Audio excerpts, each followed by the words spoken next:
So let me start. So I must welcome all of you today for the webinar series that eGrow Foundation is organizing every week. The objective of eGrow Foundation, Foundation for Economic Growth and Welfare, we call it the eGrow Foundation, is to do policy-oriented research and research-based policy advice. In this context,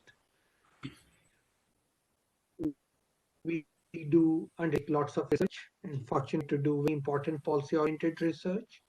We are right now actively working on the policy document Vision India 47. Your inputs are welcome. The other thing we do is dissemination of knowledge. We get the best minds from across the world to speak to us on weekly basis. It is in that context that we have this series, webinar series, and today's topic, the Global Hunger Index, which has just been released 2 weeks back, is the key focused issue in our country. It has been discussed widely and very extensively. In our country, especially because many of us feel that the Global Hunger Index is a misnomer. To talk about this and discuss at length, we have two experts invited today. And to chair the session, our founding director, Dr. Ashok Vishandas, is here.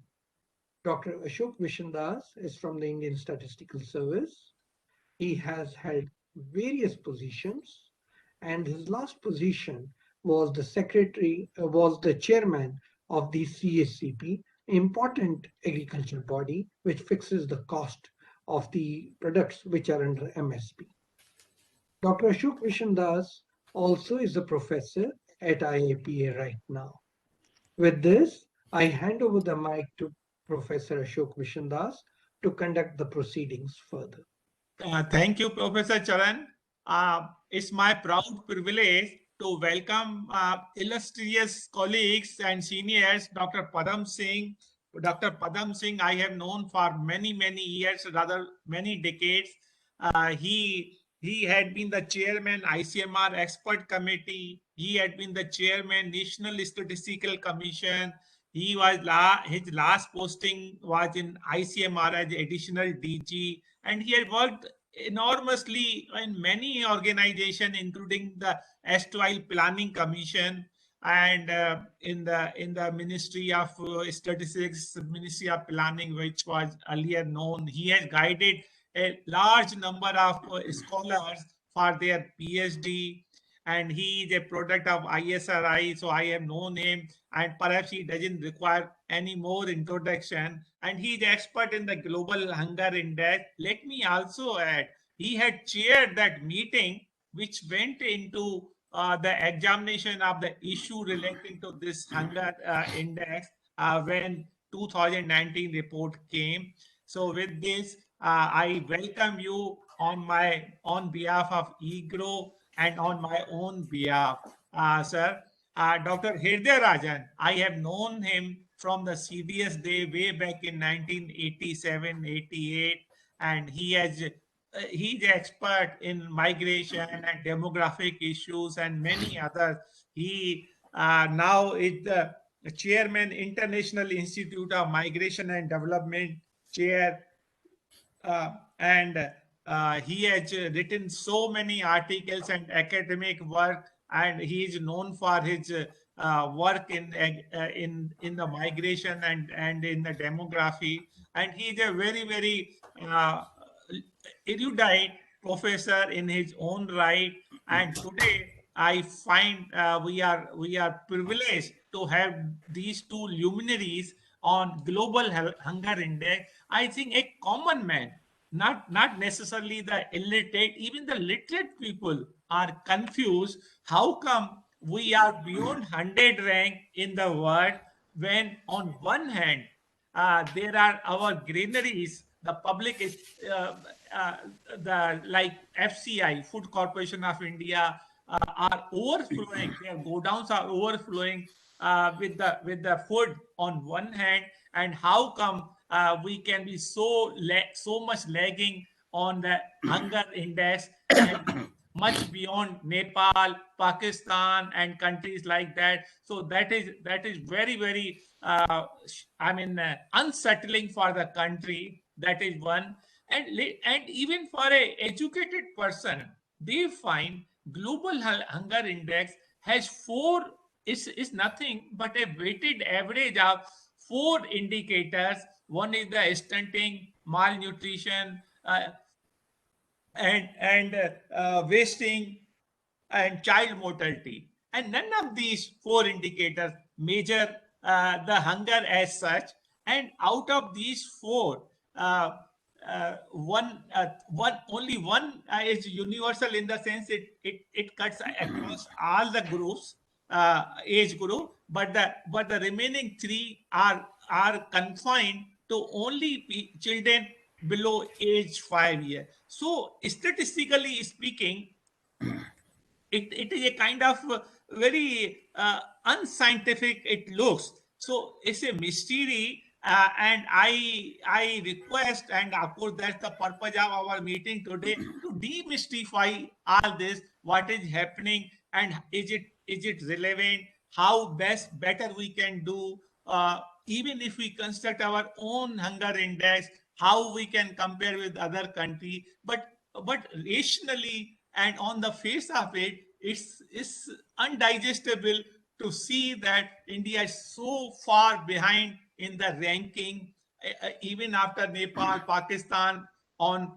whereas we have enough food to feed our population. So these are the issues which are agitating the mind of our listener and the nation at large. So with these few words, first I have the privilege of opening the floor to Dr. Padam Singh, and after his observation and whatever he has to say to demystify it, we will hand over the floor to Dr. Hriday Rajan. And lastly, after both of you have spoken, we'll open the floor for question and answer. I'm sure many people have a lot of question on this. So, sir, over to Dr. Padam Singh. Thank you.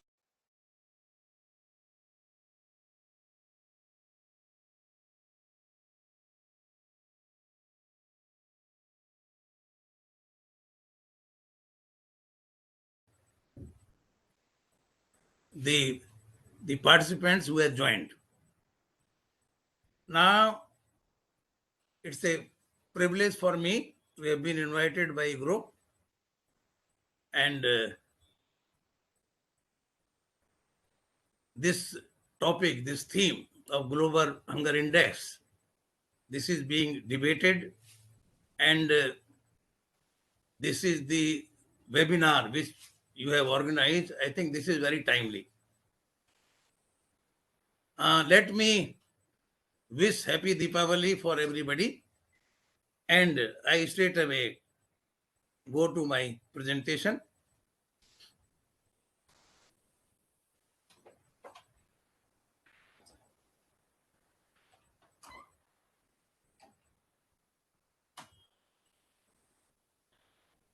Can you see it?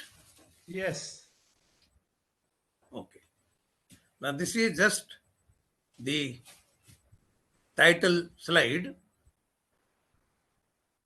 Okay, let me come to the genesis. I think everybody knows by now that the Global Hunger Index is being computed and disseminated annually since 2006. It was initially published by International Food Policy Research Institute, IFRI, and World Hunger Hilfe. In 2007, the IRIS NGO, Concerned Worldwide, also became a co-publisher. And presently, it is being released by Concerned Worldwide and World Hunger Hilfe. I have displayed the India's rank in Global Hunger Index for last 5 years. And I don't see much of change.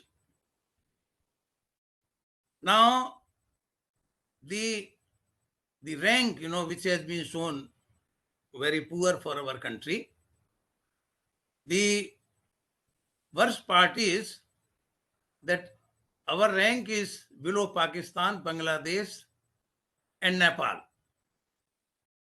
And this is contrary to the fact that India ranks 5th in the world economy and 4th among top agriculture producing countries in the world.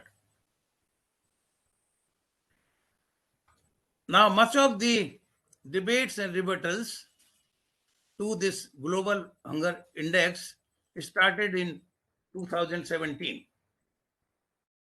Dr. Arvind Pangaryaji, then Deputy Chairman Niti Aayog, he argued that international norms on child stunting and wasting are not applicable to India as the present methodology completely ignores the genetic factors. Dr. Ramesh Chandji, who is member Niti Aayog, he referred GHI as a misleading hunger index. Dr. Surjit Bhalla, the member Economic Advisory Council, he commented that on a cursory, let alone close examination, the IPRI hunger index is not a hunger index at all. The noted columnist, they have also commented on global hunger index. Gangopadhyay, he mentioned that how a faulty metric to calculate global hunger is creating a flawed narrative against India. Swaminathan Iyer contended that the GHI is based on 4 measures and none of these actually measures hunger. Massett, one of the researchers, pointed out that GHI has a problem of multiple counts. The 3 indicators which relate to under 5 children, they have multicollinearity. Herodsgu observed that hunger measurement is complex methodological challenge which should not be crudely addressed by such an oversimplified concept and definitions as in GHI. My colleague Nigam, he argued that GHI has high upward bias because hunger might lead to the stated syndromes, but hunger alone is not the only reason for these. Now, it was against this background that Dr. Balram Bhargavaji, Secretary, Department of Health Research and Director General ICMR, he constituted an expert committee and desired that all available evidence may be reviewed scientifically relating to concerns raised by policymakers, columnists, and researchers. The specific terms of reference of this expert committee were to review appropriateness of the indicators used in Global Hunger Index and also to examine methodological issues in computation of GHI and ranking of countries. Very specific terms of reference.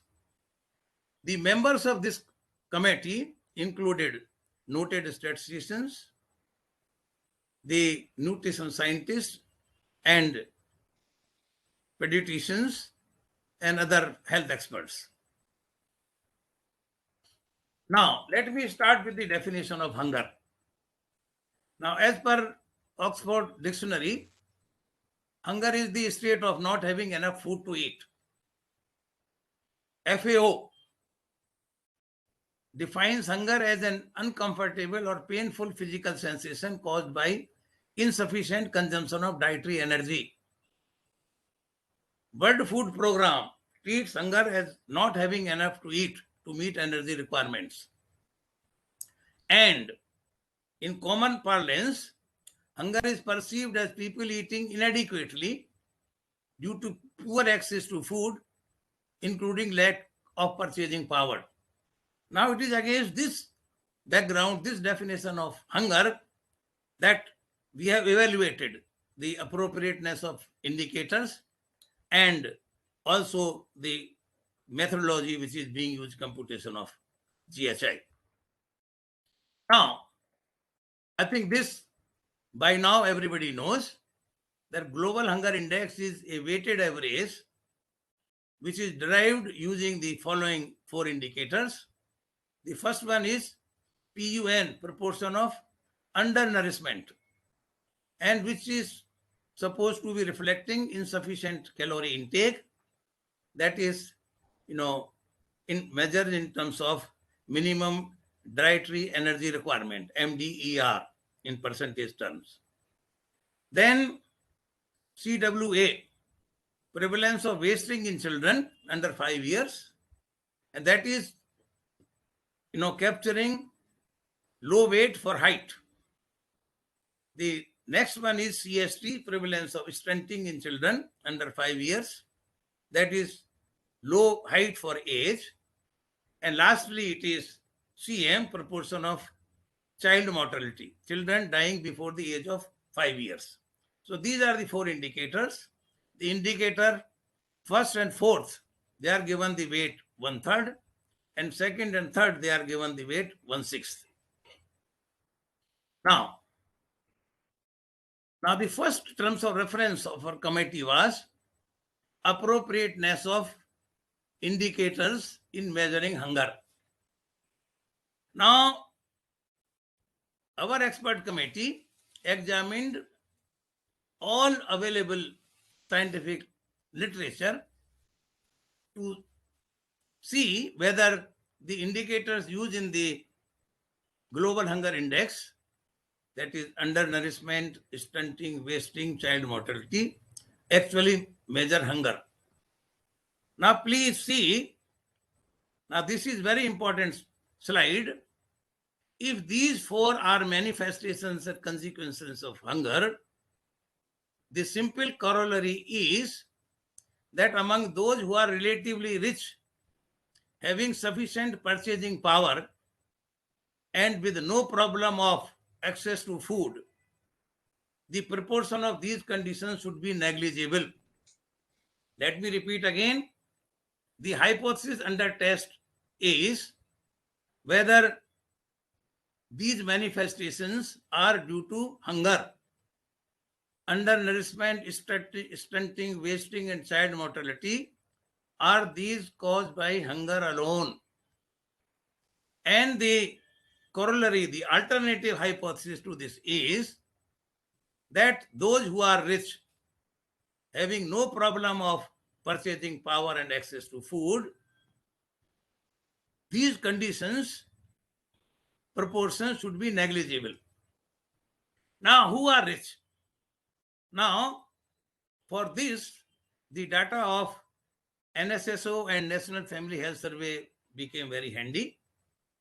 They provide the information on various indicators according to wealth quantiles.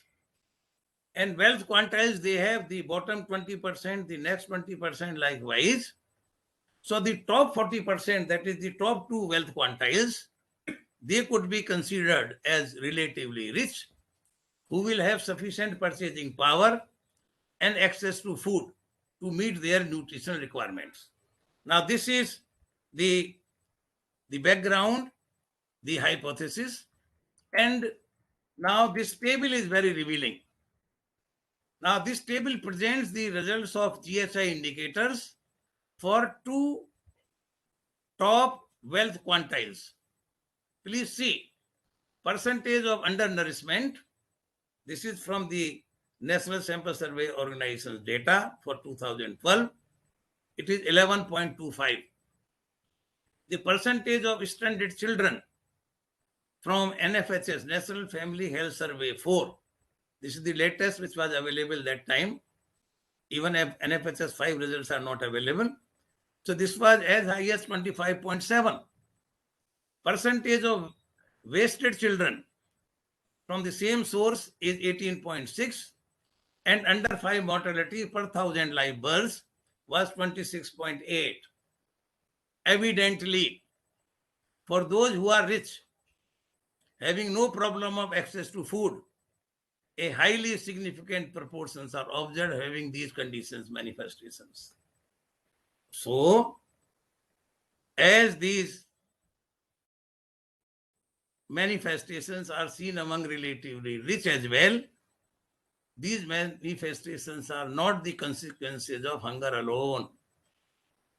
And therefore, we concluded that the indicators of undernourishment, stunting, wasting, and child mortality do not measure hunger per se, and thus are not appropriate for measuring hunger. Now, this is the evidence which we have provided in the report, and nobody deliberated this way to, examine whether these indicators are appropriate or not. Next, the other way to support this inference, we had results of stunting and wasting for mothers who were normal or had high body mass index. That is, they were nourished mothers or maybe overnourished. Presumably, the mothers with normal and higher BMI will have no problem of shortage of food for their children. And as a corollary, the level of stunting and wasting should be negligible. This is not so, as could be seen from the table.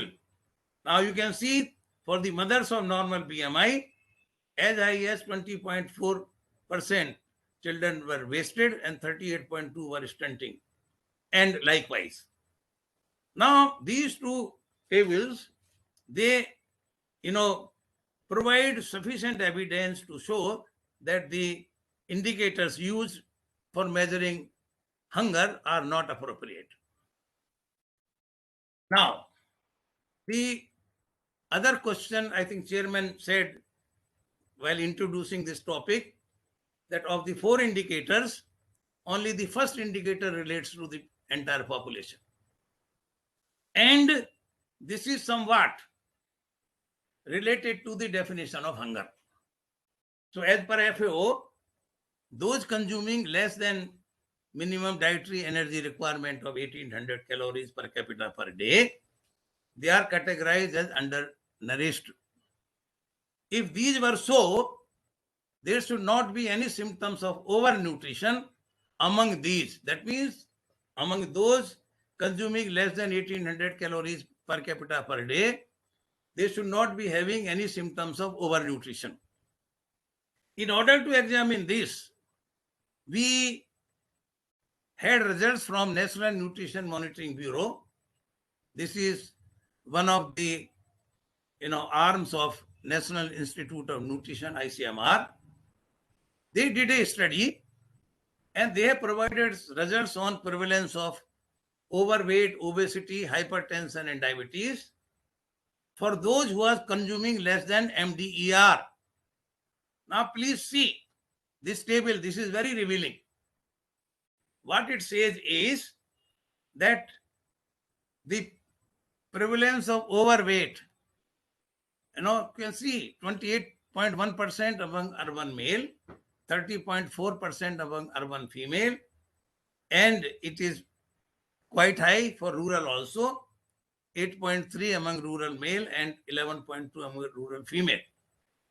Now, similarly, you can see hypertension, the magnitude is so high, and diabetes. Now, these 4 indicators, these are indicators of overnutrition. Now, those who are consuming less, how can they be having symptoms of overnutrition? Now, this is what was debated, in our committee. And, this can be interpreted both ways. One is that, is it that these symptoms of overnutrition are caused by eating less, or is it because of these symptoms among some population that they are eating less by choice? Please note, let me repeat again, this table could be interpreted in both 2 ways. Is it that those who are eating less than 1800 calories, they are having symptoms of overnutrition, or is it that those who are having these symptoms, they are eating less under doctor's advice by choice? Now, this is what I am talking here. Thus, in measuring hunger out of consuming, those consuming less than 1800 calories, those who consume less by choice under doctor's advice should be discounted. This is a very important point I am making. The national prevalence of obesity, hypertension, and diabetes, as per NFHS 4, these were 3.4%, 5.2%, and 7.1% respectively. And a large portion among these might be consuming less calories by choice under doctor's advice. Further, there is another phenomenon that significant proportion of adolescents presently consumes packaged food, fast food, soft drinks. Probably these are not properly captured in National Sample Survey Organization, their surveys, and National Nutrition Monitoring Board surveys.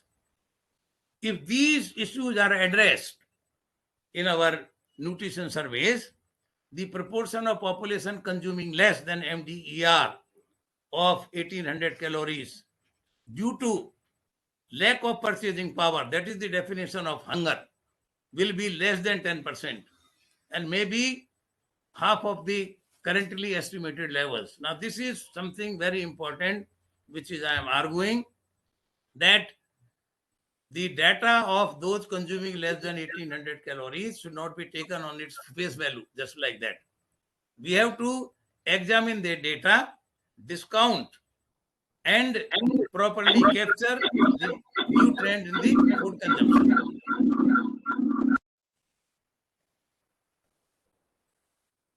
Now, there are child-related indicators, and as I said, the Global Hunger Index considers stunting, wasting, and child mortality as its constituents.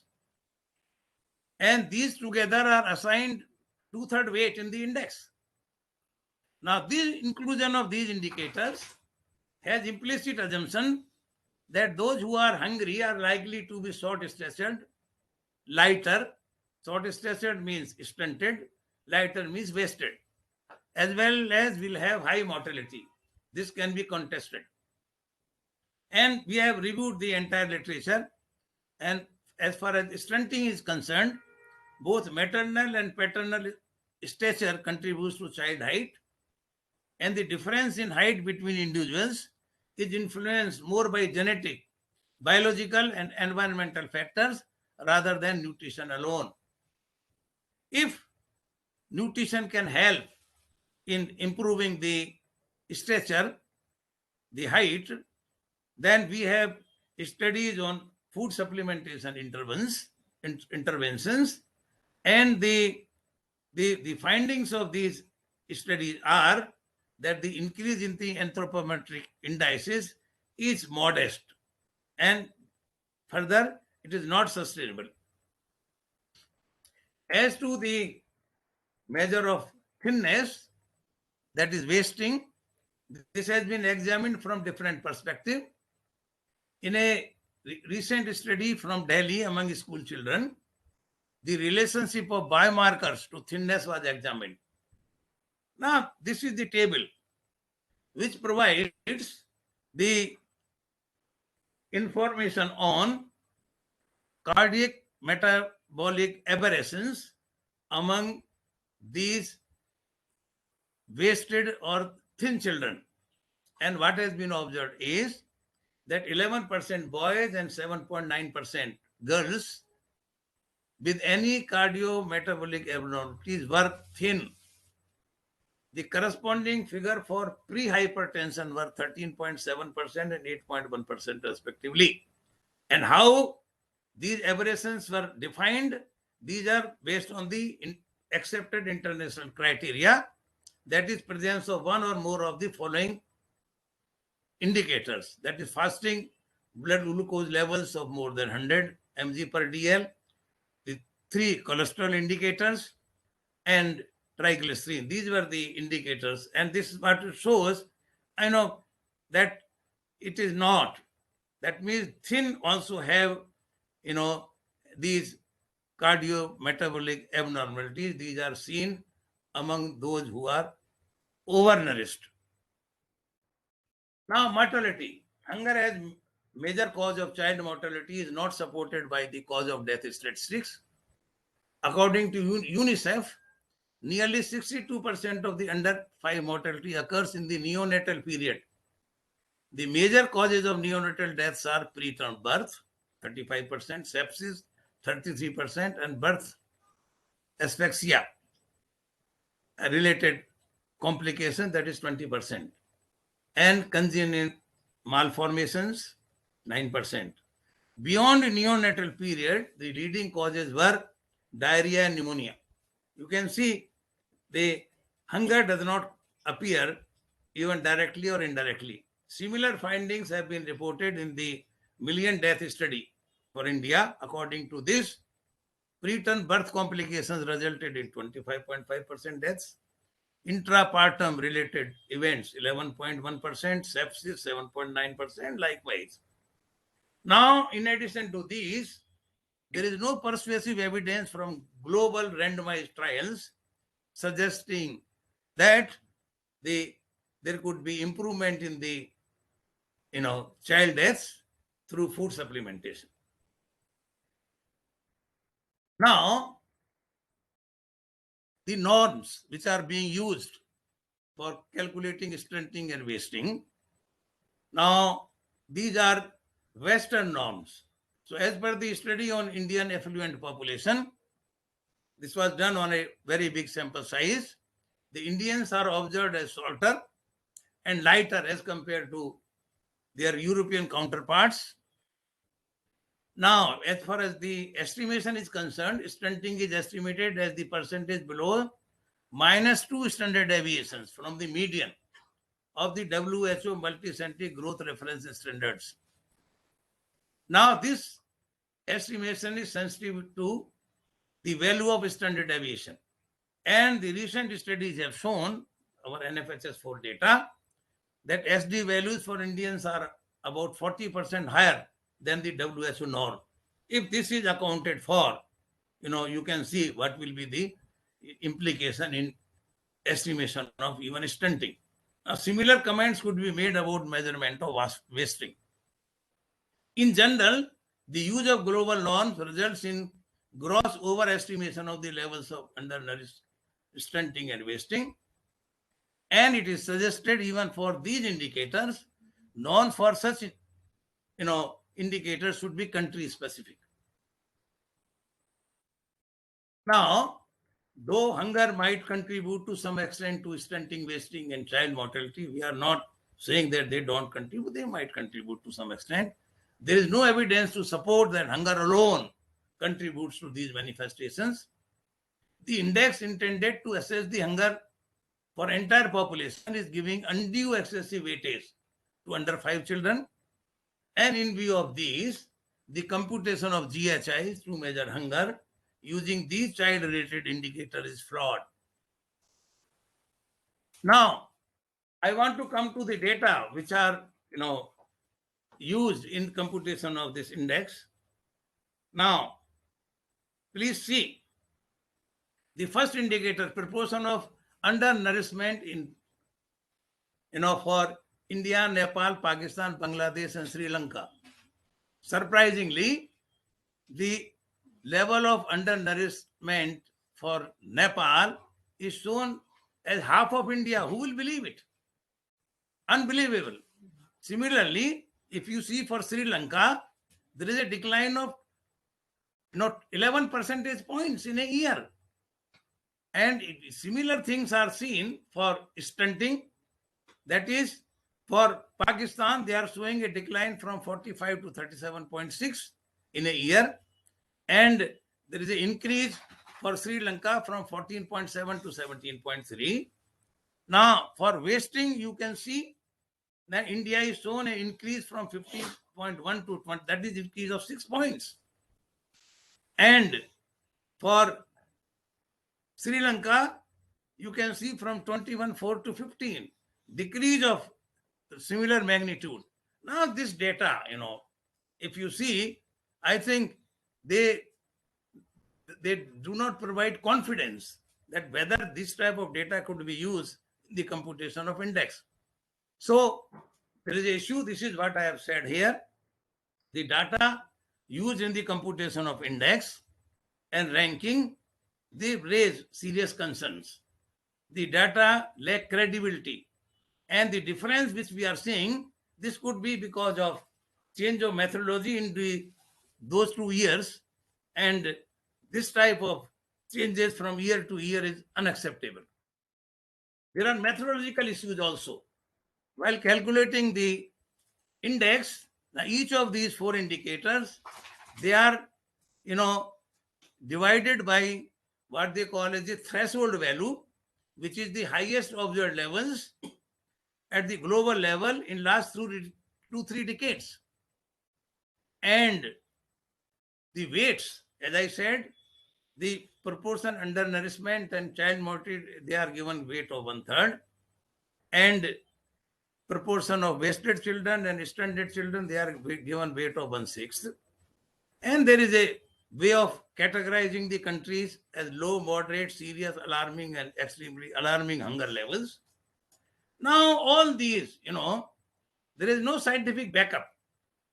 And we have provided in the report that the computation of index and ranking is very sensitive to these assumptions.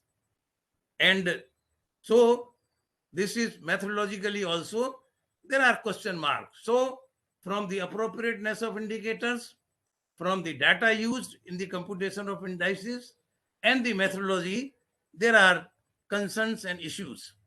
And in conclusion, this global hunger index reminds us the phrase, lies, damn lies, and statistics. When I was a student, I read it that time. We forgot this phrase.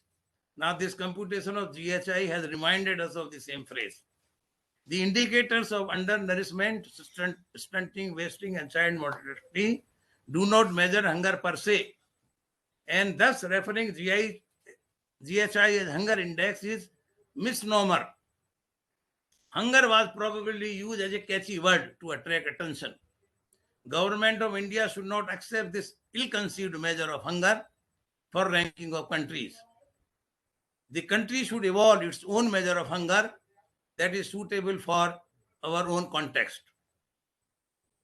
The way forward, this is my last slide. As per the definition of hunger, we have to use a measure which captures from the definition people eating inadequately less due to poor access to food and lack of purchasing power. The MDER of 1800 calories per capita per day needs to be revisited for India. Now, one of the ICMR expert committee members, he computed this MDR for India. It was, something like 1735 and that magnitude. So difference of 65 will make a lot of change. The surveys on household consumption expenditure or dietary surveys, in addition to collecting information on dietary intake, should also collect information on obesity, overweight, hypertension, and diabetes to discount for those consuming less due to choice and net out those consuming less than MDR due to lack of purchasing power. So this discounting and netting out is very important. And importantly, in addition to collecting quantitative information on dietary intake, some qualitative information may also be captured using a few questions from FAO. They have developed a food insecurity experience scale. And there is another fast access survey tools. They have something qualitatively about the hunger. I happen to be the chairperson of a committee constituted by MOSPI, Ministry of Statistics and Program Implementation, on examining, the tools for measurement of qualitative data on perceptions and things of that type. Now, this is the way forward. The Ministry of Women and Child Development, with the nodal ministry for this, in conjunction with Ministry of Statistics and Program Implementation, Ministry of Health, Ministry of Civil Supplies, Ministry of Agriculture, they should join hands and come out with a measure which is India specific, and we could be leader in suggesting that other countries should also evolve similar measures for hunger, and we should outright reject global hunger index as measure of hunger, and thereby ranking the countries on the basis of that flawed measure. Thank you. Thank you.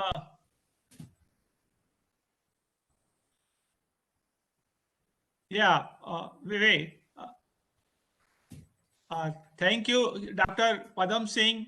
You had dissected the issue layer by layer and peel by peel, and you demystified. In fact, there are basically the issues can be divided into two camps. One is the methodological issues, other is the data one. Now, methodological issues are there, but on data, for instance, you gave the illustration of our neighbors, Nepal, Pakistan, Bangladesh, vis-a-vis India. And obviously, on the face of it, it looks as if somebody is conspiring against us to do something which is not digestible. Yeah. Now, what is your impression? Are the data by oversight or by design they have put these data into this kind of thing? That is question one. Second, even after your each of your exposition and the methodological issue which you flag are very convincing, both as a educated person, as an statistician. Now, suppose somebody goes that we should rectify this and put the right methodology, then can we work out after adjusting for those issues, rework out GHI modified or whatever name we can give, and have the cross-country comparison? And what is your impression where we will stand? If some of the cuff kind of your impression, because the burning issue at various level, including the WCD you mentioned, in the Niti Aayog, even in the PMO, everybody is unsettled. If we do for India alone, the world will not be convinced. And even if we keep on saying these are the issues, perhaps it will not be as much notice as we will come out an alternative ranking of the country, and they say after adjustment of these issues, our country stands here and rest of the country like this. So what's your take on that? Okay. Now, you have raised two concerns. One is on the data. Right. Now, as per the GHI report, now the percentage of undernourished population, this is from FAO. Now, FAO is responsible for that information, wherein the Nepal is shown the level, about half of that for India. Who will accept it? You know, Indians and Nepalis, they look similar. And if you see where we stand in terms of agriculture production and where Nepal stands in terms of that per capita availability, this is not convincing, but this data is the source from FAO. So Okay. That is what I'm saying. Similarly, the children related data, you know, percentage of wasting in children and stunting in children, this is from UNICEF and WHO. And then under 5 mortality is from UN IGME. Now, these are the sources which have been quoted there. So I think what I asked WCD when I presented this report, that they being the nodal ministry, I think they should go in depth into this, because they are the repository of all this data for India. Now, as to the, you know, the right measure of hunger, the way I have suggested, I think first thing we have to do is come out with a measure of hunger for a country of our own. And with this methodology, we should convince other countries that they should accept this methodology in devising their own measures. I think we will not be having data for other countries to rank. But we can come out, what is happening is, sir, the GHI index is around 30 point something. And people understand, I don't know, they interpret this as 30% hunger for the country. That is the index, not the percentage hunger. Right. But if we calculate on the basis of this definition, which I am suggesting, the hunger value may be just 5-6%, not more than this. Now, as per the data from FAO, they are showing it around 14%. So if you discount for those who are eating less by choice, and then take care of, the change in the eating patterns, the value will be less than half of this. So we can come out with our own measure. I understand WCD has funded a big study to NIN, and I think they will be doing a pan-India study, and maybe these issues will be captured in that study of NIN. This is my understanding. This is what I had when I presented the report to Secretary and the statistical advisor there. Well, okay. I think we will ask some question towards the end. Now I open the floor for Dr. Ilderajan. Over to you, Dr. Ilderajan. Now we would, and then we will have the question answer towards the end for both the panelists. Thank you so much, Saran Singh and Ashok, for the invitation. In fact, we are already completed 47 minutes. So what I will do, because I think you listened to Padam Singh in a very elaborative way, technically. In fact, I thought he will speak everything what I'm supposed to speak. Luckily, he did not speak what I want to speak. That's why I have to speak now. So there is some point which I want to raise. I don't think he has touched that point.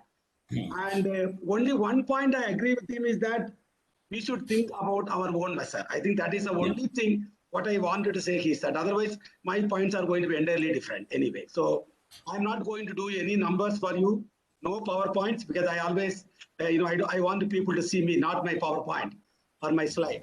So I'm just no PowerPoint, just I'm going to speak for maybe 10 minutes, not beyond that, so that we have some time to listen to some people, because I see a lot of people are there. Some people have more knowledge than probably me to get some comments and clarification. In fact, when Saran Singh asked me to speak, first I thought I should say no. Partly because I hate index. I myself hate index. Anybody does index, I hate them. And calculating index and ranking by countries globally is a new fashion for people. And it's making headlines. That's all. Nothing more than that. It's just making headlines. So I don't want of the headline to clap hands and things like that. So it is like, it's a fashion for people. Add some 3 indicators and give some chemically or whatever you do, some type of things like like what is called masala dosa or something like that. Make 3 things and make something. So I hate index. So that is so whatever I say will be on that perspective, because I hate index. And the second thing is this fashion or this headline business started by the Human Development Index. So it is not something new to us. We are hearing index for now donkey years. And even Human Development Index, which people don't talk much, it talks about only 3 indicators. This talks about, GHA talks about 4 indicators. What are the indexes in Human Development Index? Only 3. Education, income, and life expectancy. And if you are educated, you will earn more. If you earn more, you will live longer. So all 3 are linked. So I don't know what the index is about, even human development. In fact, when people ranked the India and then somebody ranked also, we are also sometimes making our own mistake. We also do ranking by states, by district, by taluks. I don't know. I hate index. And somebody told me Kerala is number 1 in HDI. Then I said, I don't see it is number 1 because I am living in Kerala for 35 years. They should not be number 1. They should be maybe number 10, maybe last. Because the index is wrong. Because when I look at Kerala, for example, Kerala has the highest number of suicides. So I told them, you have this index as one of the human development, because if people should live longer, very important, but people are dying at many ages. Committing suicide is not part of anything. Highest index, 12,000 population. If you add that as one of the indicator, Kerala will be the lowest one. Then we will be upset, oh my God, So Kerala will be in the headlines. Kerala is number one. Kerala is number one. We are interested in the headlines. And the problem is, if the index suits to us, we are very happy. It's another problem with us. It is not suits to us. We are ranked number one, we clap hands. We ranked last. No. There is a problem. I think there's a problem with the index itself. We are comparing apple and orange, according to me, because I'm not like him, like lies, because you are comparing orange and apple. You are not making like some type of fruit salad. Fruit salad is different than making real orange juice or real apple. So I think this is what's happening with the index. And second thing is, before I get into the global hunger index, people talk about autonomy. I saw many people now calculating index on women autonomy. I asked them, what are the variables? People marry late or having higher autonomy. I said, you are wrong. Because Kerala people marry late because they are not able to marry. It is not autonomy. Because people delay marriage because they have to pay dowry. They have to earn dowry. I talked to some migrants. They said, I have gone to Gulf to earn money for my marriage. That is the poor women in North India. They marry early. So your index, when you talk about, when interpreting the data, sitting in London and talking about all the global is also wrong. So I think the ground reality, nobody knows. I think that is something we should always keep in mind, because I hate index. Now come to the global health index. I think this is a very interesting point for us. In fact, I also want to say at the time, even Niti Aayog, they also produce index. Why should you produce? You don't need to produce index at all. Why should you produce? You take one variable and do our own. We have 20. What is called? I have written something for the Economic Times. I told them we have 22 states and 8 territories. You can do your own benchmark. You do that. You don't need to satisfy somebody from writing from somewhere saying that you are number one. No, we have our own set of values. We have our own set of nutrition. If you look at somebody here in Kerala, somebody look very lean. I will say he is hungry. But if you go to America, somebody looks very fat. We say he's taking not good meal because he's a poor fellow. He's eating junk food. So you can't the measuring globally with some 3 variable itself is a wrong thing. If you come to the global hunger index, I was very fascinated because I'm not a very highly technical man like Dr. Padam saying. And I want to read from the report itself. I thought how many countries we have in the world. So I went to the COVID website. How many countries COVID are present? Now everybody knows COVID is present everywhere. And nobody has seen COVID anyway. Somebody tomorrow prepare global COVID index. I don't know. Nobody has seen the COVID. At least here you have some index, 10%, 20%. But then we are not allowed to move. COVID is moving everywhere very freely. COVID has no mask. COVID has no passport. COVID has no visa. It traveled to 200 plus countries in the world. So I saw the total countries in the world as per some data. We have 194 independent countries, excluding 55 non-independent small islands. Leave the islands. You may not have any data. Even 194 countries we have globally, that global hunger index says in the beginning itself. I want to read that. Out of that 194, only 135 countries, there was a sufficient data. That means other countries' data does not exist. Data does not exist. Suppose India data does not exist, you are not part of the index at all. You don't need to debate on that. Data does not exist. And they say that 135 countries, they have some data. They rejected some countries and they come back with only 116 countries. That means out of 2 countries in the world, 1 country only, every 2 countries, there's only 1 country has the global hunger index. That itself indicates how bad the index is. You are walking in darkness and then telling there is a light. There is no light. Because you could not produce this index for all the 194 countries and rank them. Wait, what do you say?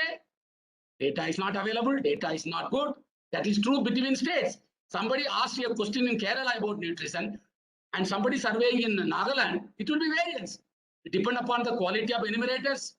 The enumerator will decide the quality of enumerators. So the database or data questions is completely done. So this is one thing we should not talk too much on global hunger index, but we should not even waste our time to run this even webinar. It's not, you should just leave it there. They are talking what is matters because they could not produce for 194 countries. Now, second point, forget about what the global hunger index says. I was looking at data from our own country because I always believe local governance. I don't believe the governance because I always talk about bottom-up approach than the top-down approach because I have certain points which I want to make. One point I want to make, and then I'll make one more point. I'll stop there. The second point I want to make about global hunger index is an average. So you should not, because average is there. In Kerala, in India, somebody might be earning less than $1 per day. Somebody might be earning $100,000 per day. You are comparing it per capita income. So I don't, this type of averaging, I am not very fond of that because of course people have, I always say people have no work, they do index. And then they become famous in one morning. Every newspaper carries global hunger index, India is ranked. They become famous in a day, and you work for maybe 10 years, you may not be able to publish one something, but very quickly you become well known. That organization index everything, but it's all on the wrong database. Look at NFHS 3 and 4. 5 has data not come, but I will talk about 5 a little bit. And it says, I just want to read the NFHS report.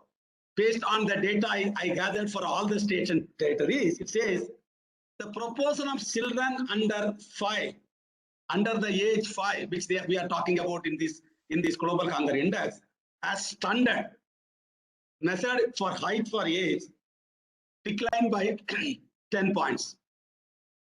Declined by 10 points during 10-year period, because the NFHS also, the year is not comparable. Sometimes it's only every 10 years, sometimes 7 years. Now we are talking about 5 years. So declined by 10 points. And at the same time, one index is we are talking about height for age. The other index is weight for height, which says it increased by only 1.2 point. Even our own data, somebody looks good for height for age, and he looks bad for weight for height.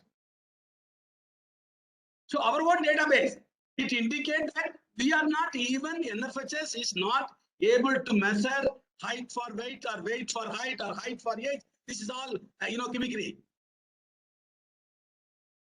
And the measurement, these two are, somebody's look very good for his height for age, but he looks not good for height, weight for height.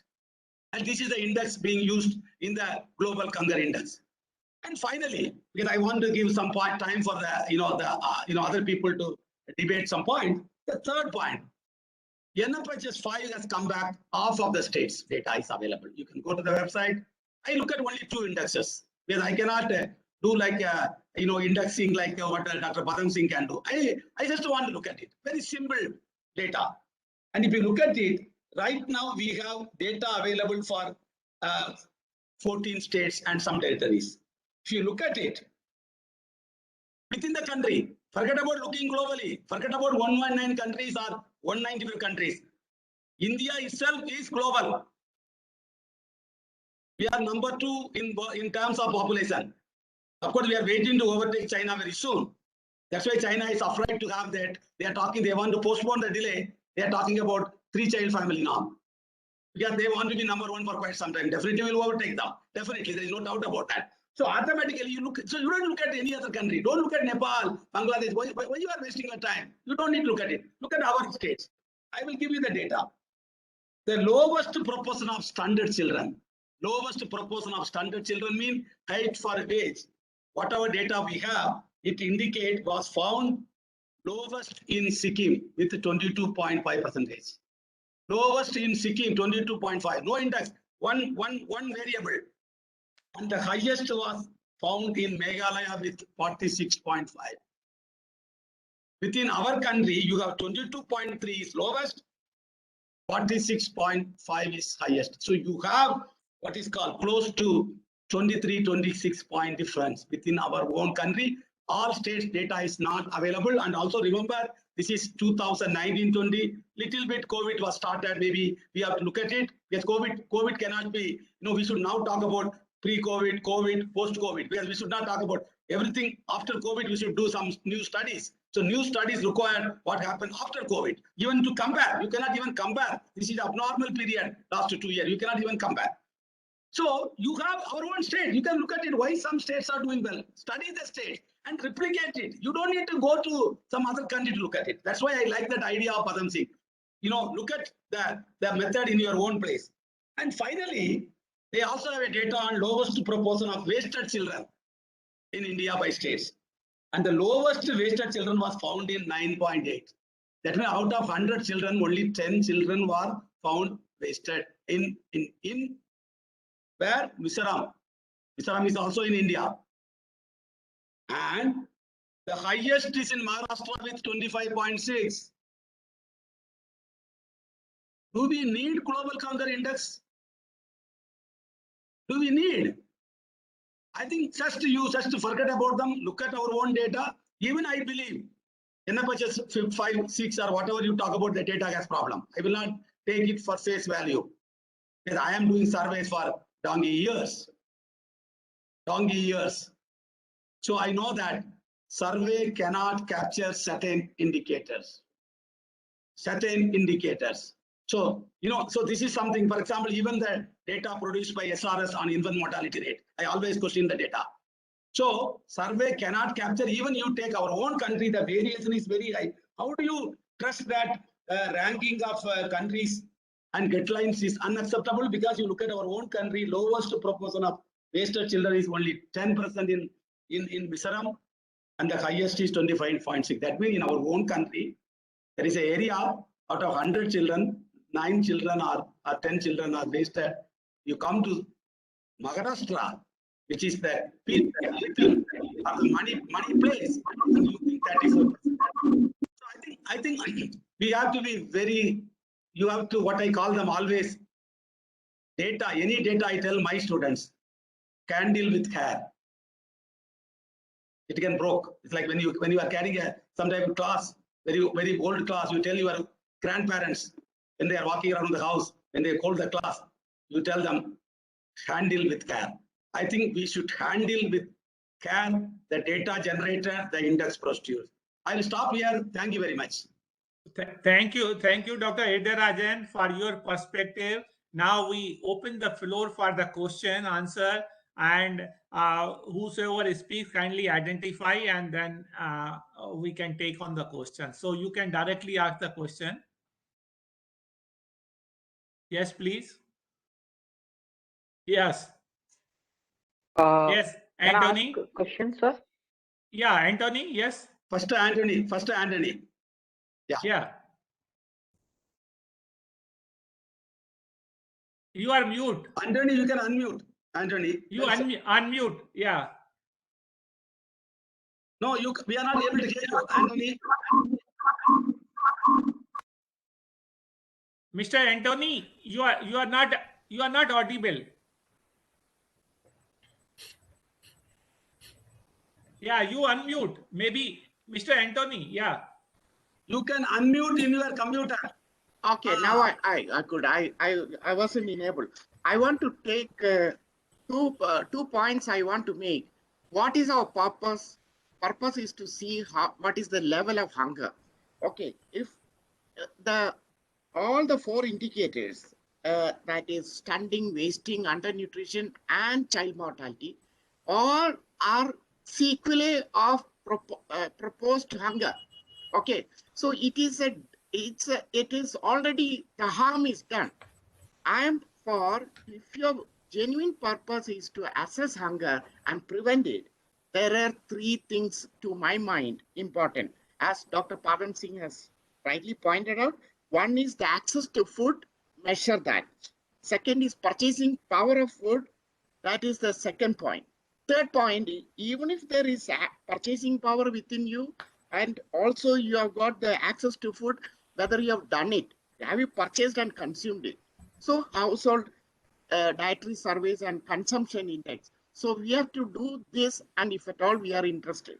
So we need new indicators of what is the purchasing power of the families, what is the access to food, how many days PDS is opened and PDS availability of food, and whether they have purchased a dietary diversification is there. We are to be blamed. Our country had an NNB data of 10 states at least, rotating manner, but that is stopped. What is the purpose? Why stopped NNMB survey? Why dietary surveys were stopped? So these are questions to be asked. We had NSS survey up till 2011-12, then it is stopped. 2017-18, we have done poverty index NSSO survey attempted, but the data is suppressed, not accepted. So what is our purpose? I really wanted to question that. Stunting, wasting, and malnourishment, and also ultimately, ironically, child death is an unfortunate event. Don't cry over spilled milk. You prevent hunger. You prevent starvation. That's my point. Okay. Dr. Padam Singh will like to answer. I want to say, Dr. Padam Singh, we have done together the Orissa first infant mortality survey together. Yeah. You I remember? remember. Okay. Yes, we were together in that. Okay. I totally agree. Let us forget stunting, wasting, and child mortality. Let us see how can we prevent hunger. And I also said that, see, we should measure hunger at the current level where we are. And I think he has supported my stand. So we should be capturing the information on purchasing power, which is not done, the access to food, and whether they are consuming the diet diversification and other things. I think I am in total agreement with him. Avadesh, and then Avadesh want to ask. Avadesh, Yeah. please. Avdesh Yadav. Can you unmute Avadesh? Yes, sir. I am audible? Yeah. Yes, sir. I wanted to ask that, as we know that recently a mission has been launched from government side, something named as a Poshan Mukti or something like Poshan. aim. Perhaps. The aim of that mission was to make aware people about the nutrition food. But I mean, these data that you had presented today and the data that we have seen in the Global Hunger Index report, they are quite, I mean, disturbing.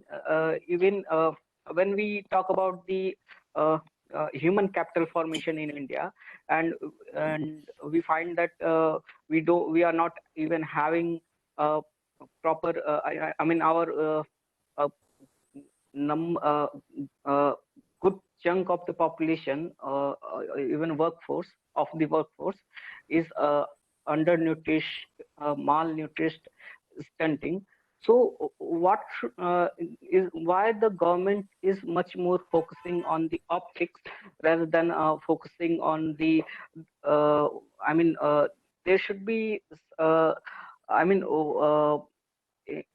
emergency action plan kind of I mean, policies should be introduced to counter these kind of the crisis. I mean, this is really mind-boggling situation currently prevailing in India when we look at the data.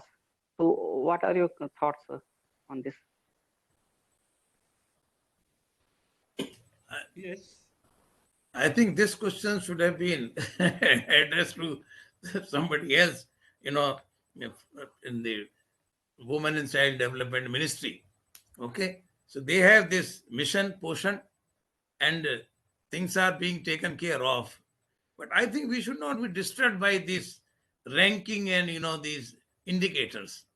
I think we have to go to the field and find out.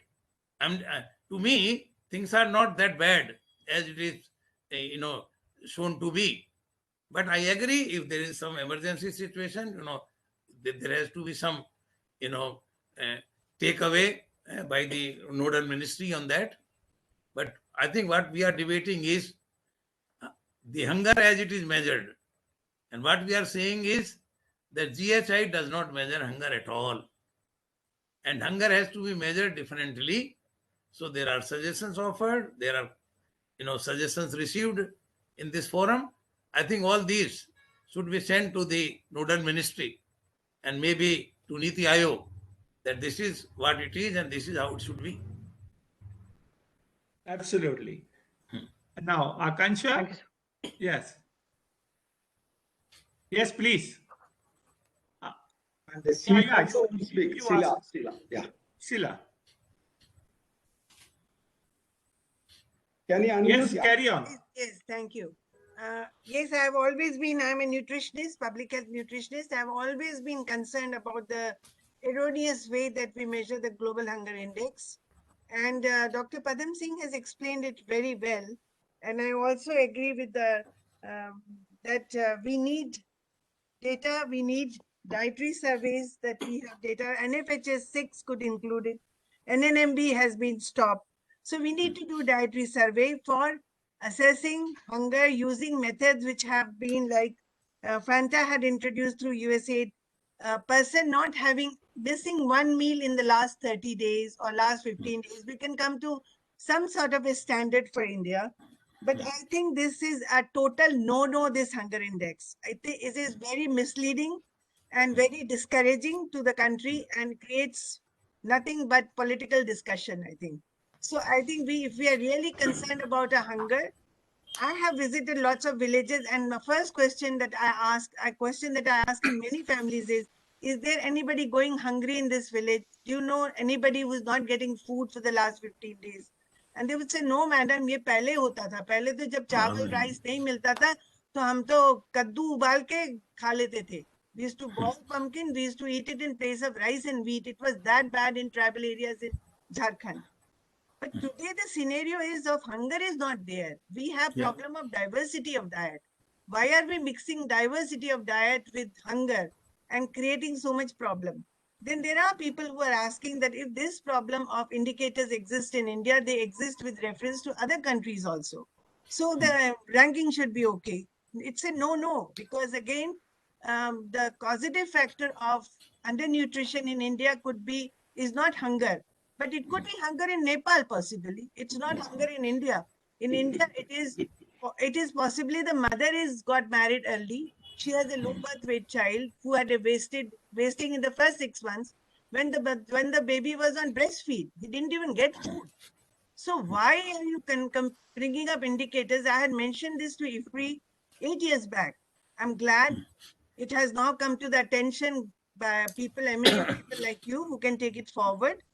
But I think I had raised this question to Dr. Nigam, who raised the question to Dr. Padam Singh. So it has been a rolling on effect, and I'm glad to see the discussion today, because I think we need to be really careful. And as we have such eminent, like we have been, leading the way for vaccine production in the country, let's give the lead for hunger index. We have such eminent people. Why not come up with some indicator which will help tell us if there is hunger, where is hunger in district level, where can we focus, as Anthony said, and where can we do action? Our final is not to compare and create politics, but is to take action. So what will help us to take action? I think the Fanta methodology, I have not studied in detail how far it was successful, what are its limitations, but some experts could work on it. We could revisit, we could review it and come up with some indicators. I think that's very important. I understand that NNMB is 2012, we have no dietary data in our country. There is a lot of noise. We are taking more of this, less of this. What about investing in a dietary survey in our country? Why not have a dietary survey? I don't know. NFHS 6 is under discussion, I'm told, at NIN. What about bringing one of the indicators of hunger that could be questioned? There will be errors, but the errors will be much less. Dr. Sheila, because paucity of time, can you, if you have some question, please flag that question. Yes, I'm just closing with one remark on mission portion that was mentioned. Let's not mix up hunger index and mission portion. Mission portion is on portion. Hunger index is on hunger, which is erroneous. Thank you. Yeah, thank you very much. Anyone else want to? So we are already shooting Yeah, Dr. Devender. Devendra Verma. Devendra Verma. Yeah. Yes. Yeah, Devender. Dr. Devender, you are mute. Unmute, please, yourself. Unmute in your computer. In Ah, your you are not audible. Please, Dr. Devender? please allow him to unmute. Maybe somebody is Yeah. holding. Yes. Now I'm audible. Yes, Oh, yes. yes, Yeah. Devender. Dr. She did mention that though the index may not be measuring hunger, but the fact is that if we compare the country in 4 parameters vis-a-vis the other countries, our ranking is low. I would like to say that the issue is in measuring of some of these indicators, particularly say POU. It is being measured by FAO. The CV is taken from 2011-12 data of NSSO. They have worked out certain models and they keep on changing the CV. And if CV goes little bit less, then the proportion of POU will definitely go less. If it increases proportion, increase of other parameters remains constant. And Cardwell has estimated and rather increased our POU over last 1 year from 14.5 to 15. Nobody knows how, what population figure is taken, what production figure is taken, what is balance sheet, government again, nobody knows. The another is this stunting. Dr. Padamsee did mention about how we measure the stunting and we compare with the WHO standards. The WHO standards were developed in 2005 from the India data by surveying certain controlled surveys within India itself. And when you apply this controlled survey, 2 sigma limits to the normal and surveys like NFHS, larger scale survey, then you are bound to have larger variations because measuring the height of small children of 3 months, 5 months, 12 months, 24 months in the TGF class, it's not very easy. You have to measure that accurately. And that is why there is a variation in the sigma itself. The better solution could be one should consider, should try to look at this unit level data of this NFHS survey and try to see how the 2 sigma limits from these survey will come, particularly for its strength. There are a few things I thought let me mention. No, you are right. I think you are right. One more person want to ask question. Our Fradus. Let us allow him to ask, and we can close it probably with. Yeah, that would be the last question. Yeah, last question. Yeah. Hello, sir. Yes. Can you hear us? Hello, sir. Am I audible? Yes. Yes. My question is that we are calculating the indexes every year, but what is the use of the index when it is not when the things are not taken onto the ground level? Like these indexes and the rank of other countries are creating a kind of hatred in the people of that nation, or else it is degrading the country on the global level because of the low ranks. What's your view on it? No, we should outright reject this GHI. That's all. Government should say that we don't agree. There is no index. Index should not be here. See, Dr. Rajan has already said index development has become a fashion. So we should do away. Yeah. That catchy title, yeah. Yeah, Ashok, I just want to make, I think Padam Singh has made his comment. I want to make only one point. I think now we are talking about everything you want to know, you are adding everything to NFHS. I think that is also not a good sign. The NFHS questionnaire I have seen, it's too big. So if you are going adding next round, we'll do this. I think we should have a special survey on nutrition, special survey on employment. Don't add everything to the NFHS because they're already, like you are allowing somebody to be overweight. They go to the house and asking, because their survey is meant for, NFHS health survey, okay, they can ask about immunization thing. So we should have we should develop other organization to do a survey on nutrition. Somebody can do a survey on migration. Somebody can do a survey on aging. So I think we should develop that. After putting everything in the hands of the NFHS is also not a good idea. I don't agree with that because you are giving them so much there. Then the quality of data will be again questioned by the Yes, you are right. You are right. We should be very careful on that, giving everything to NFHS. Sir, NIN is being asked to do this dietary survey, Okay. incorporating all these features, and this will be pan-India. This is my understanding when I visited WCD last. So I think NIN is the right body, and they will be doing only dietary survey, and all additional information will be captured. Right. And that will be linked with NSSO frame. The sampling will be from NSSO. I think that is the right way. Yeah, thank you. And it was a very lively discussion. Let me add few things. I see one, everybody has understood, and I think everybody will agree the flaws in the methodology and the data also. Now the question arises when there is a flaw, because Dr. Padam Singh says lies, damn lies, and statistics. I will say the same thing in a different way, that if you torture the data long enough, it can confess anything. So that is all said and done. Obviously, Dr. Padam Singh said WCD is doing a very pan-India kind of survey, but that will address a part of the thing, because internationally we have to, because world is interconnected, and willy-nilly, whether we like it or not, people will compare across the countries. So we have to, one is rejecting the GHI in the current form, but we as a India have eminent statistician. They can come out with an alternative methodology. And say that you put it this, convince the rest of the world that this is better methodology and do it. And meanwhile, I understand fully and agree with Dr. Padam Singh that GHI does not measure hunger, but at the same time, whatever it measures, it is still, I'm not convinced how come India still ranks below NAPE, because that is hurting me very hard. I'm not able to. You have seen the data, sir.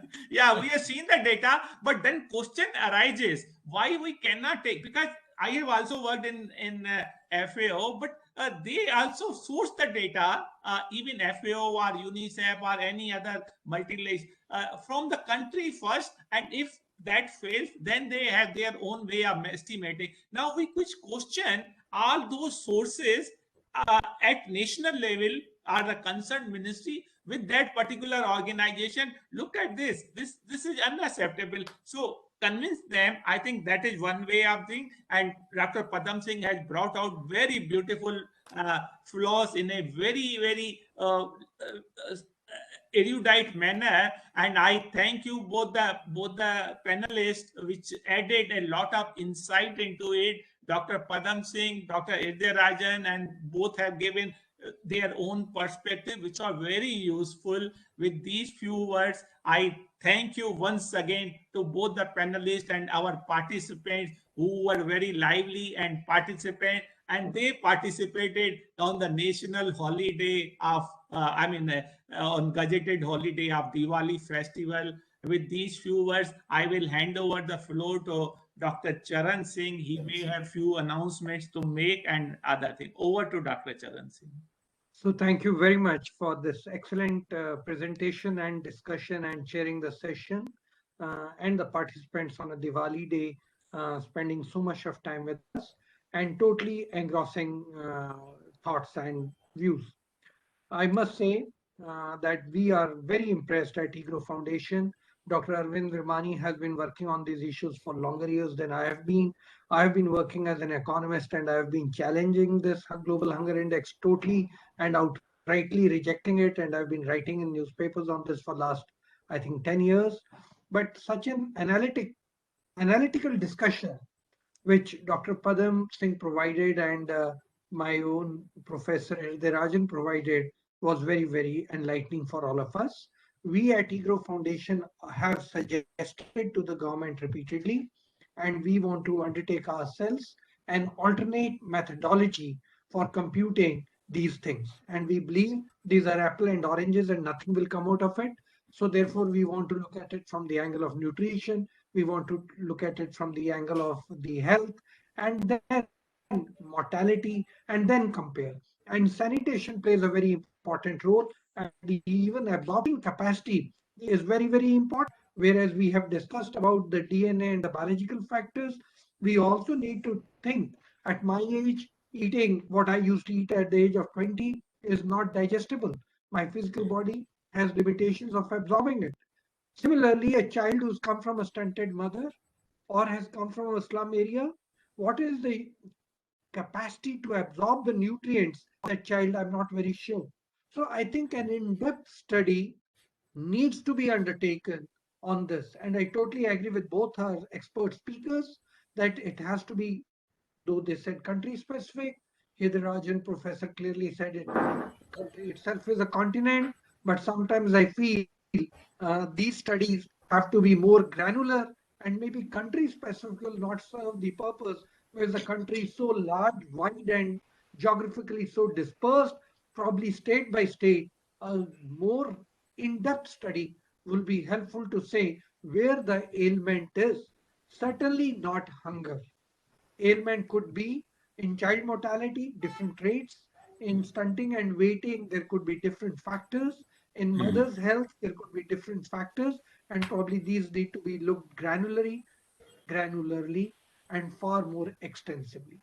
Today's discussion has been very rich. I have already added on Twitter that we challenge this global hunger index. The government came out with their clarification, but I think scholars also have a responsibility to play. And you all know that Global Hunger Index came out with the PhD thesis abroad of a young man. And as Hirdarajan was correctly saying, what is the experience of the scholars that who built this index? Was it simply catching headlines? My own feeling is yes, it was simply catching headlines. So, in-depth policy analysis and implications of policy have not been thought through in the Global Hunger Index, and that's what I've been arguing for too long. I would also like to now venture into something which can be severely criticized, but I am ready to put my head on the chop and say, is there a lobby behind it? The country is very young. It has the youngest demography. It has very, very young people. There can be a lobby which will benefit the most by saying that Indian children are suffering from severe nutrition and therefore why don't you buy my food packet? Why that should be discounted? And why a counter index should not be produced and told, look, you are shouting from the wrong tree at the wrong place. We know what we are doing. Our policymakers have ensured that nobody goes hungry and whatever is done has to be done at the best. And therefore, if there are problems with child mortality depending on diarrhea, dysentery, sanitation, the toilet policy of the Prime Minister is trying to take care of that. If it is malnutrition, Dr. Padam Singh has very clearly shown even the upper two quintiles show that there are problems of malnutrition even in that segment. So therefore, I think a country which is growing, a country which is expanding, a country which is promising has to face all these things from international community. There can be lobbies, there can be any other forces to just show us down or probably take or exploit our big market. We all need to think through this. So my suggestion would be, as somebody of the think tank, I have put it on Twitter, but you should also join in putting on Twitter and letting the world know we are not letting it go as easy as that. We are not suffering. We are certainly not suffering, as Dr. Vishen Das was saying, as worst fate than the countries in our neighborhood. There is something wrong with the statistics. This presentation will be available on our website tomorrow by noon, and I would request each one of you to make the best use of it. Send it to your friends, send it to policymakers, also talk about it in your classes, and let the world know, and let our Indian students know that we have to be so alert to things which are churned out, as Professor Hirdarajan said, sitting in London, talking about a village in Kerala. No connect, no information, no awareness, and still we grab the headlines in India. What a sad state of affairs. And as Professor Hirdarajan was saying, for 35 years, a man does surveys and works with the soil and with the dust of country and he never gets a place to make a headline. But here's somebody sitting in London doing a PhD thesis, gets all the headlines in all the Indian newspapers. Sometimes issues get raised in the Indian Parliament, and the government has to give a clarification. I think these scholars also have a responsibility of answering back these scholars who do me or you. If I write something on something happening in London, will it even get a line in the last page of Financial Times London? Or you and me working scholarly, with all the merit and hard work, writing something on something happening in the USA, do you think Washington Post will even carry a line on it? And why we come to somebody who's done a PhD there, and all our newspapers spend and talk and editorials appear on that? Why? I think the scholars need to put it out and say this should happen. The Indian scholar, the Indian statistician, the celebrated Indian statistician should also have a say in what is being discussed. And that is why we organized this seminar today, because we wanted to know in depth what you all think. That's why we got the best two experts we could get. And now I'm requesting you that this is an index which is very insulting. As Dr. Ashok Viswandas kept saying, that he is hurt, he just can't digest that we could be placed at 100 when countries in our neighborhood are placed much above us. So please do contribute in that. The last point and the last announcement I want to make is the upcoming events. November 12, we have Professor Malhotra, the member secretary of the SSR, to are celebrating social science research in India. And I have sat with him and discussed fascinating facts which will make all of us very proud of the status of social science research in our country. I would invite each one of you to please join. The session will start at 3:30 to 4:30. Please join on November 12, Friday. On Friday, November 19, we have Nobel laureate Paul Milgrom from Stanford University, talking about, interacted with him a lot, policy-oriented research he talks about. I actually wanted him to come and look at the Indian auction system, but somehow it couldn't happen, and this was in 2004. Now, because of the WebEx, he has agreed to come and speak to us. I would like all of you to take the benefit of it. You know that asset monetization program of the government of India and other auctions that take place, this Paul Milgrom's presentation will have a bearing. I hope so. Government is useful. So I would invite you to come back to. Now let me conclude by saying I want to thank each one of the speakers, Dr. Ashok Viswandas to chair this session, and the participants to have spent time with us on Deepavali. I also want to please request each one of you to actively participate on social media. I want the Global Hunger Index to meet its natural death because it's a flawed. And on Twitter, if you can contribute. The recording will be available tomorrow by noon. Please use it extensively.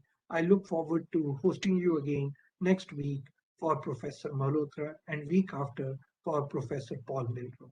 Happy Diwali, take care, and see you all soon. Thank you very much. Thank you. Thank you.